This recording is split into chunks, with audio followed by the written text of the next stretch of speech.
पर बेटा तुम्हें तो हमने शादी से पहले ही बता दिया था ना कि हमारे घर की बहुएं नौकरी नहीं करती। फिर शादी के इतने सालों बाद तुमने ये क्या जिद पकड़ ली नौकरी करने की। तुम्हें तो पता है ना कि इस घर में तुम्हारे बिना एक पत्ता भी नहीं हिलता। फिर ये क्या फितूर चढ़ गया तुम्हें जॉब का। और बेटा अगर तुम नौकरी करोगी तो फिर इस घर को कौन संभालेगा। देखना ये घर बिखर जाएगा। माँ जी, अभी तक आप जैसा कहती आई हैं मैं वैसा करती आई हूँ। मुझे आपसे कोई शिकायत नहीं है, बल्कि मुझे किसी से कोई शिकायत नहीं है। शिकायत है तो अपने आप से कि मैंने अपने माँ बाप की बात मान के शादी कर ली। मैं तो अपने पैरों पे खड़ा होना चाहती थी। लेकिन बेटा हुआ क्या है। माँ जी, आपका बेटा सागर रोज मेरी सेल्फ रिस्पेक्ट को हर्ट करता है। मुझे छोटी छोटी चीजों के लिए उसके आगे भीख मांगनी पड़ती है। पर बेटा तुमने आज तक हमें बताया क्यों नहीं। अरे हमें तो कभी नहीं लगा कि तुम्हें इस घर में किसी चीज की कोई कमी है। फिर अचानक से आज। माँ जी, जब तक सहन हुआ मैं बर्दाश्त करती आ गई, लेकिन अब बर्दाश्त से बाहर हो गया है, इसलिए मैंने फैसला कर लिया है। और आपको भी क्या ही बताती, आप भी तो सागर पे ही डिपेंड हो। अगर आपके लिए या किसी के लिए कुछ सामान मंगवाना होता है तो कितनी बार बोलना पड़ता है सागर को, जबकि आप तो उसके माँ बाप हो। मुझे इस घर में कोई कमी नहीं है। इतना प्यार करने वाले सास ससुर मिले हैं। सागर भी मुझसे बहुत प्यार करते हैं, लेकिन आज तक मेरी इज्जत नहीं कर पाए। मैं हमेशा ना इस बात को सोच के खुश हो जाती थी कि सागर मुझसे बहुत प्यार करते हैं। पर माँ जी, जब भी मैं आपके लिए या अपनी जरूरत के लिए बात करती थी तो हमेशा सुनने को बस यही मिलता था कि तुम्हारी तो जरूरत ही खत्म नहीं होती, पूरा दिन घर में तुम करती क्या हो, ऐश ही तो करती हो, रोज ना रोज तुम्हें कुछ ना कुछ चाहिए होता है। माँ जी, आपकी दवाइयों के लिए बोलती हूँ तो भी 4 बातें सुना देते हैं। माँ जी, मैंने आपको कभी इसलिए नहीं बताया कि आपको ये जानकर बहुत बुरा लगेगा कि आपका बेटा कैसे सुना सुना के हमारी जरूरतों को पूरा करता है। मैं इतनी पढ़ी लिखी हूँ, कहीं भी जॉब करूंगी इतनी सैलरी मिल जाएगी आपकी और अपनी जरूरतों को पूरा कर सकूं, वो भी बिना एहसान दिखाए।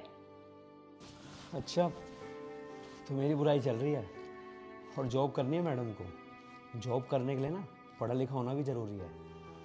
पर अब तुम रही इतनी पढ़ी लिखी तो हो नहीं, तो छोटी मोटी जॉब भी मिल सके तो बेहतर यही होगा अपना घर संभालो और नौकरी का ख्याल छोड़ दो। समझे तुम? जिसे तू अनपढ़ बोल रहा है ना वो एमए इंग्लिश है और साथ में कंप्यूटर का कोर्स किया हुआ है उसने। उस टाइम पे तुझे सच्चाई हमने इसलिए नहीं बताई क्योंकि तेरी ईगो हर्ट हो जाती और शायद तू इससे शादी करने के लिए मना कर देता। लेकिन स्वरा मुझे पहली नज़र में पसंद आ गई थी, इसलिए मैंने उसे कहा कि वो तुझे कभी ना बताए कि वो कितनी पढ़ी लिखी है। और तू जो ये घर के लिए कमा रहा है ना, तूने क्या किया है इसके लिए। अरे ढंग से पढ़ा नहीं तू, और ढंग से पढ़ा नहीं तो तुझे नौकरी भी अच्छी नहीं मिलती। वो तो तेरे पापा का काम था जो उन्होंने तुझे दे दिया, वरना नौकरी तो तुझे कभी मिलने से रही थी। और आज मुझे लग रहा है कि हमने वो बात छुपाकर गलती की थी। और मुझे नहीं पता था कि मेरे बेटे की सोच इतनी छोटी है कि जो घर परिवार के लिए वो करता है वो एहसान समझ के करता है। हमने तो तेरे लिए जो कुछ भी किया ना खुशी खुशी किया। अरे खुद कम खाया, तुझे भर पेट खिलाया, खुद फटा पुराना पहन लिया, लेकिन तुझे हमेशा नए कपड़े पहनाए। और ये स्वरा, ये तो दूसरे घर से आई है ना, लेकिन ये हमारे घर के लिए, मेरे लिए, तेरे लिए, बच्चों के लिए जो करती है, इसने कभी सुनाया किसी को यह एहसान जताया। और मुझे अच्छे से पता है आज भी पानी इसके सर के ऊपर से गया होगा तभी जाके इसने ये फैसला लिया है। और इस फैसले में मैं अपनी बहू के साथ हूँ। मेरी बेटी अब से जॉब करेगी और अपने पैरों पे खड़ी होगी। और हाँ, मैं अपनी पोती की शादी भी तब तक नहीं करूंगी जब तक वो अपने पैरों पे खड़ी ना हो जाए, क्योंकि कल को तू जैसा कोई इंसान ना उसे भी यही सुनाएगा कि घर पे पड़ी पड़ी तुम मेरे पैसों पे ऐश करती हो। बेटा उस टाइम पे जो मुझसे गलती हुई है ना, उसे आज मैं सुधारना चाहती हूँ सच बोलकर। और तुम ना अब से जॉब करने के लिए आज़ाद हो। थैंक यू माँ जी।